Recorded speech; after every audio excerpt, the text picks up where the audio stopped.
మత్రేపురం రాలిగ్రామం అది కొత్తపేట నియోజకవర్గ కాంగ్రెస్ అభ్యర్థిగా నేను ఇక్కడ నామినేషన్ వేసి కాంగ్రెస్ అభ్యర్థిగా పోటీ చేస్తున్నాను.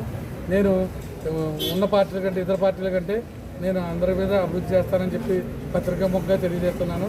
ఎందుకంటే గత 30 సంవత్సరాల నుంచి రెండు పార్టీలు మామూలు కాంగ్రెస్, వైఎస్ఆర్ కాంగ్రెస్ కానీ తర్వాత టీడీపీ కానీ అందరినీ చూశారు.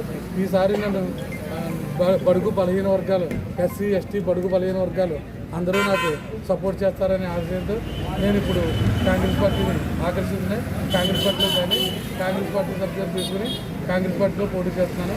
కాంగ్రెస్ అభ్యర్థిగా నేను కాంగ్రెస్ పార్టీకి నేను నిజంగా మామూలుగా కాంగ్రెస్ పార్టీ నన్ను ఇక్కడ ప్రజలందరూ నన్ను గెలిపిస్తే నేను కాంగ్రెస్ మొత్తం 56 గ్రామాల్లో 4 మండలాలు కూడా అభివృద్ధి పదంలో నడిపిస్తానని చెప్పి ప్రజలకి ఏ అభివృద్ధి కార్యక్రమాలన్నా వాళ్ళకి అందరికీ అందుబాటులో ఉంటూ వాళ్ళకి సేవలు చేసుకుంటామని నాకు భాగ్యం కలిగించినందుకు కాంగ్రెస్ పార్టీ వరకు నేను ముఖ్యంగా కృతజ్ఞతలు తెలియజేసుకుంటున్నాను.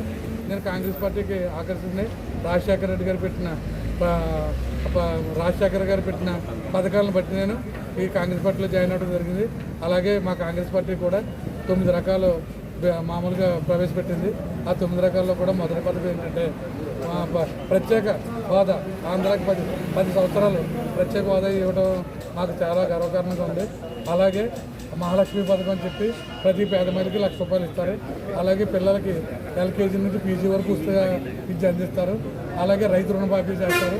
అలాగే గ్యాస్, తర్వాత కరెంటు, మెయిన్ గ్యాసు కరెంటు వీటికి కూడా సబ్సిడీ ద్వారా తక్కువ రేట్లకి అందిస్తారని చెప్పి మా ప్రభుత్వం అందరూ కూడా కాంగ్రెస్ ప్రభుత్వం వస్తే అందరికీ తక్కువగా అందిస్తారని చెప్పారు. దాని గురించి నేను కూడా పార్టీ పరం ఆకర్షించలే నేను ఈ పత్రికా ముఖ్యంగా కొత్తపేట నియోజకవర్గ 4 మండలాల ప్రజలందరూ కూడా సేవ చేయాలనే దృక్పథంతో నేను ఈ నియోజకవర్గంలో కాంగ్రెస్ అభ్యర్థిగా పోటీ చేస్తున్నాను.